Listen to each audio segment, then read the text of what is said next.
So you remember exponential function has a form a to x.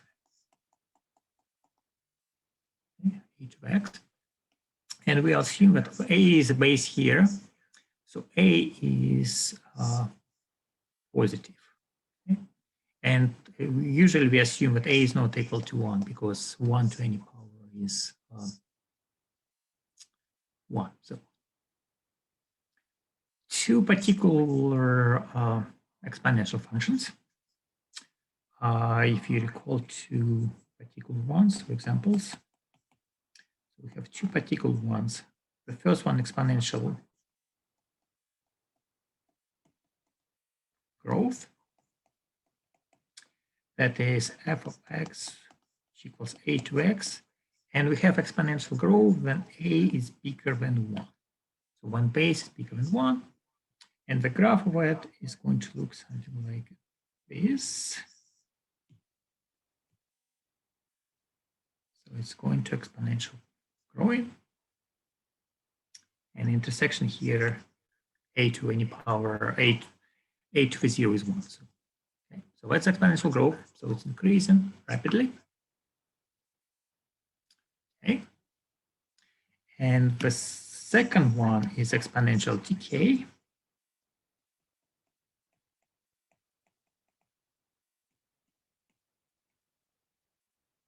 That is, again, our exponential function. And here we assume that we have small base, a less than 0. I mean, a less than 1, bigger than still positive. And exponential decay looks something like all in. So it's try to approach 0 when x is approaching infinity. Okay. And it's decreasing. And again, a to the 0 is 1, so that's okay. So what we want to do is we want to find derivatives of exponential functions. So the first question is, what will be the derivative of a to x? Okay, so that's our first question. So that's the one which we'll try to address. So let me try to answer on this question. So to answer this question, I have to recall what is the limit definition of a derivative. So I'll start working on that. So using the limit definition of a derivative,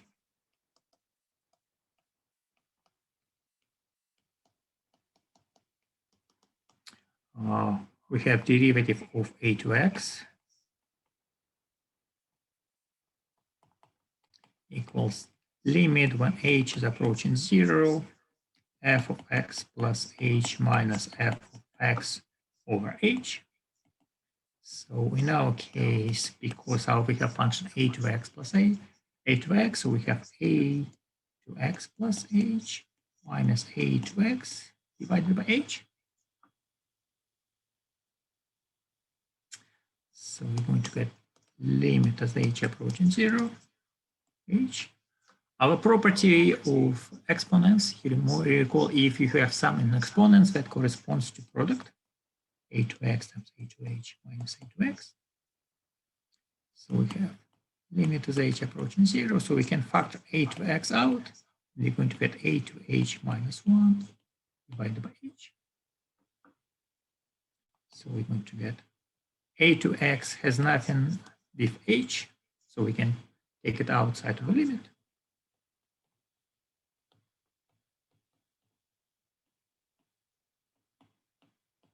Right, so we get that. Interesting looking expression. So let me rewrite it one more time. So we'll write that where we started. So that's where we started. That's where we ended. So I'll write them together. So we got derivative of a to x equals a to x times limit h approaching 0, a to h minus 1h. So that's what we got for the derivative of exponential function. Okay. And now you can plug in different, so we can plug in different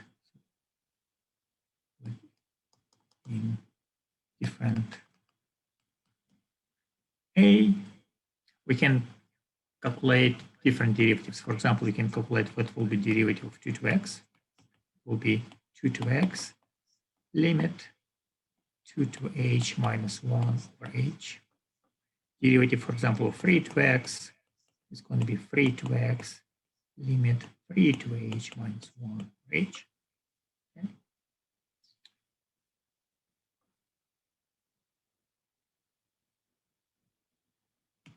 And now to approximate here, h is approaching 0, h is approaching 0.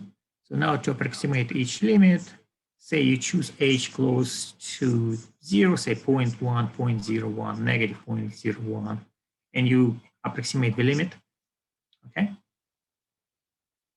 And then you get you some approximation to that number. So by picking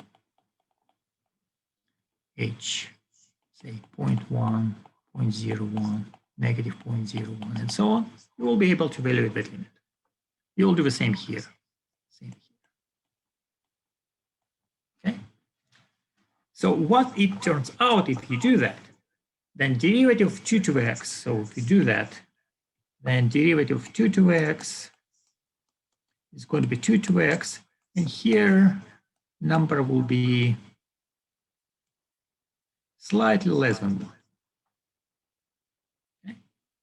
If you multiply, if you take derivative of 3 to x, you're going to get 3 to x, and you do the thing when you substitute in small a values of h for that limit, you'll get number slightly bigger than 1, right? For 2 to x, we get 2 to x times derivative of 2 to x is 2 to x times something smaller than 1. For 3 to x, we're going to get 3 to x times something slightly bigger than 1. So to be exact, derivative of 2 to x is approximately 0.69 times 2 to x.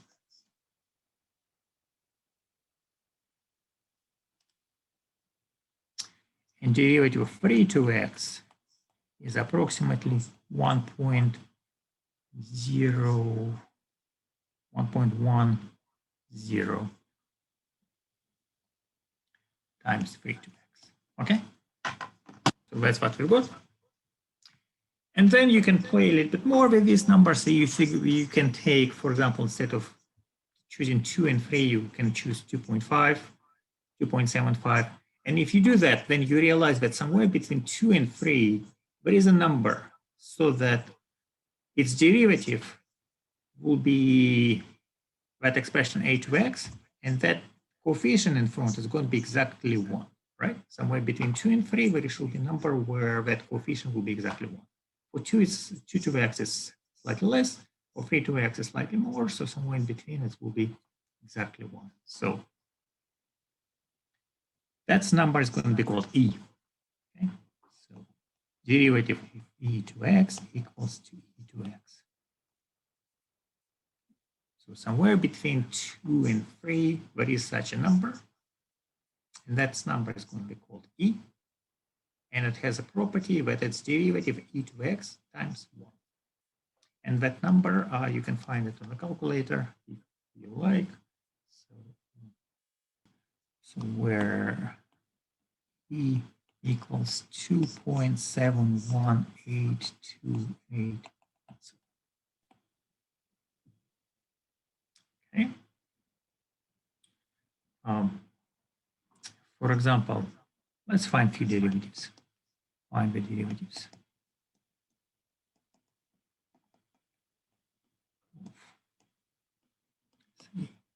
E to a 2x. So we're going to treat exponent as our inside function. So inside function u equals to 2x, outside e to a u. So derivatives of inside function is 2, derivative outside e to u is e to u. So final answer is going to be 2 times e to the 2x. So that's the chain rule. Because derivative of e to x is e to x. For example, derivative of e to 1 plus x squared is going to be equal. So go ahead, give it a try. Same thing as we just did. Exponent is going to be our inside function, so we're going to take 2x e to 1 plus x.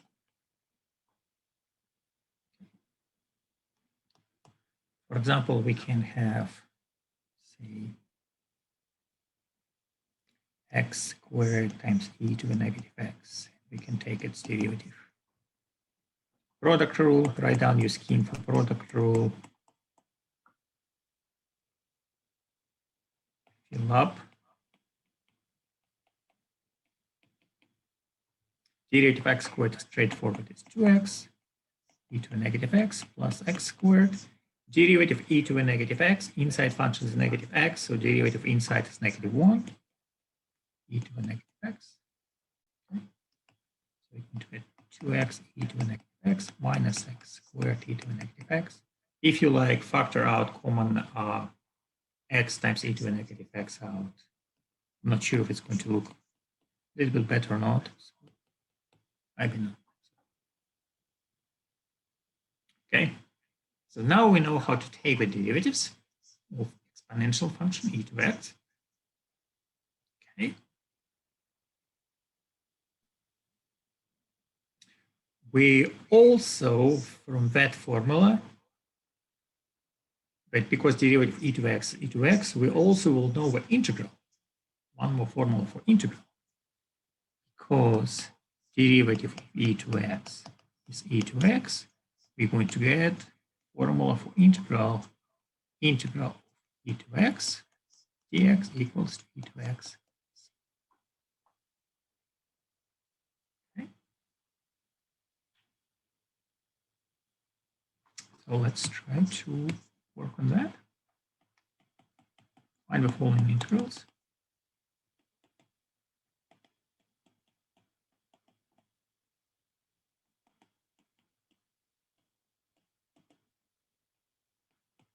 Now integral e to 5x dx. So here we'll do something similar to what we did with derivatives. We're going to call the exponent function as our inside function, so we're going to call it u. U equals to 5x. Then define du, 5 dx, define dx, du over 5. We proceed with our substitution.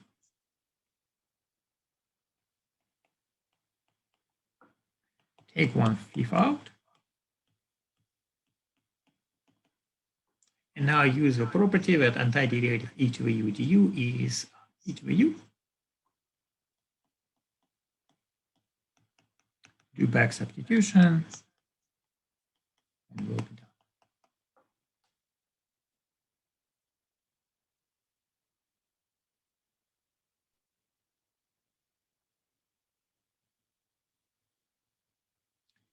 So again, we're doing substitution, and we're kind of familiar with substitution. And what is usual substitution when you have an exponential function is if you have exponent of function anything different from x, then you try to do a substitution. So you look at the expression, see exponent anything else than just x, then you try to do the substitution u equals to that expression. So let's try another one. So integral of e, say we'll put 7x dx here.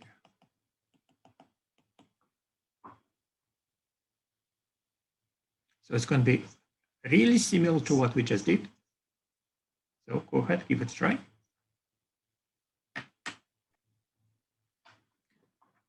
So if you did similar calculation, you should get 1 over 7 e to the 7x.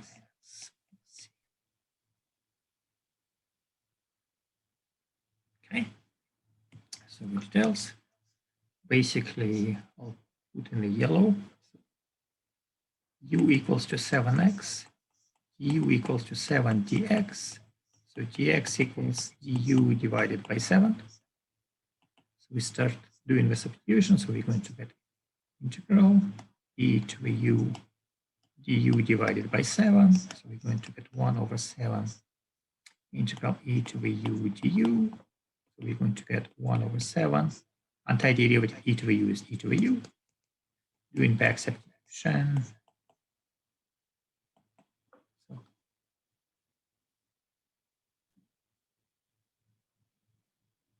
okay. Over 1. Next one is going to require a little bit of algebra. But as soon as we do one step with algebra, the rest will be straightforward. So we have integral dx divided by e to the 3x. What we'll do is we're going to bring that e to the 3x on the top component. So when we bring in e to the 3x in numerator, the price to pay is switch the sign of exponent. Okay. And the rest is similar to the two examples which you just did. Okay, so give it a try again.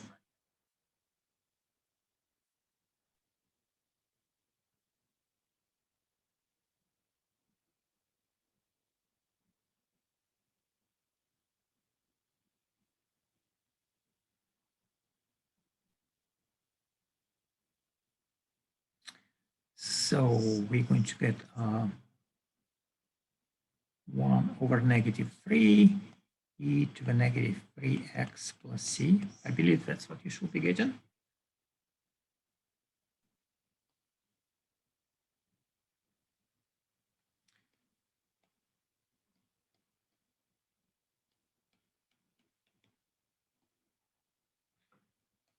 Integral of x times e to the x squared dx. So as we discussed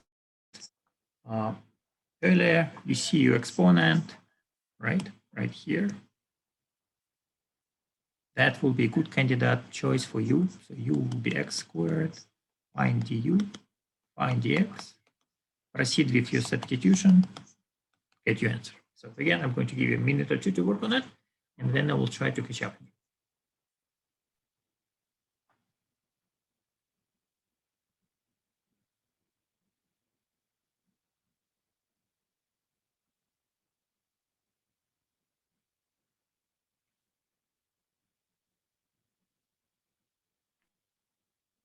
Okay, let's see. Your answer might look something like 1/2 e to x squared plus c. So du equals 2x dx. So du divided by 2x equals to dx. So we do substitution. So we're going to get integral x e to a u du over 2x. X cancels out. So we have 1/2 e to the u du. So we're going to get 1/2 e to the u plus c. And doing back substitution, we get an out.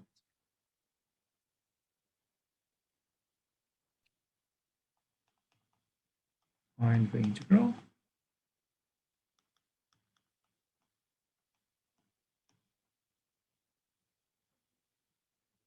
Integral of e to the x squared dx. So I see that u equals to x squared. So I find du equals to 2x dx. So dx equals to du over 2x. So if I do substitution, I'm going to get integral e to the u dx. So antiderivative e to the u is e to the u. So final answer e to the x squared plus c. Please be careful about that expression. You see what we have two variables here, right? Two variables.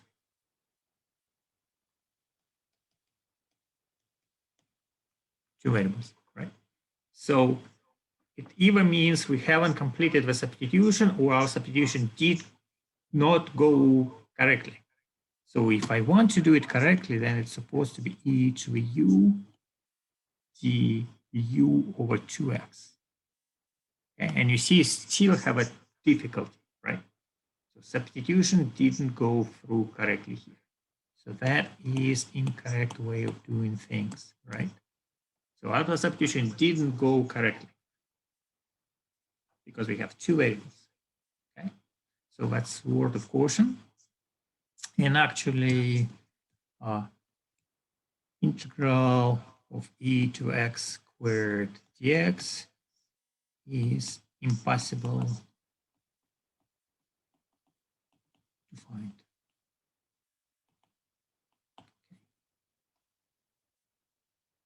It's impossible to find in terms of our elementary functions. So it's kind of a new function, if you like. It's the same new function as your sine or cosine or log or something, but it's just different. So just be careful when you do substitution. Don't forget about that part dx or du or whatever, right? So don't forget everything should be in terms of one variable. So don't forget to write the du or dx part. So I guess when we're here, let me write down one more example related to that.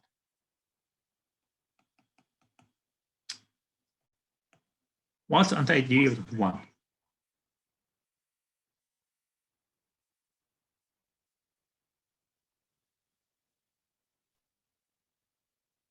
Okay, let me actually persuade you it's not x. What's the answer here?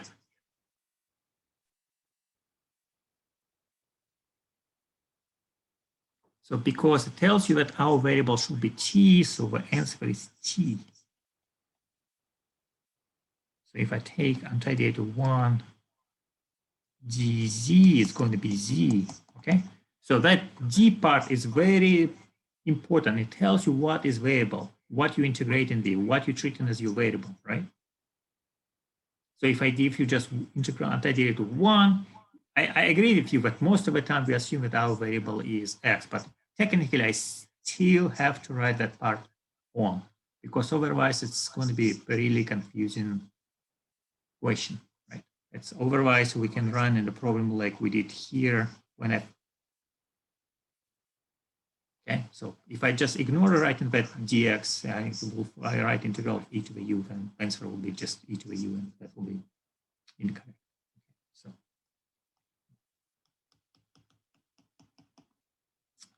So if I write dx in antiderivative 1, dx is x, antiderivative 1 dy is y. So just be careful with that dt, dz, d part. It's important to write it all the time. It's like good indicator, tells you what is available, what to treat as available and what not.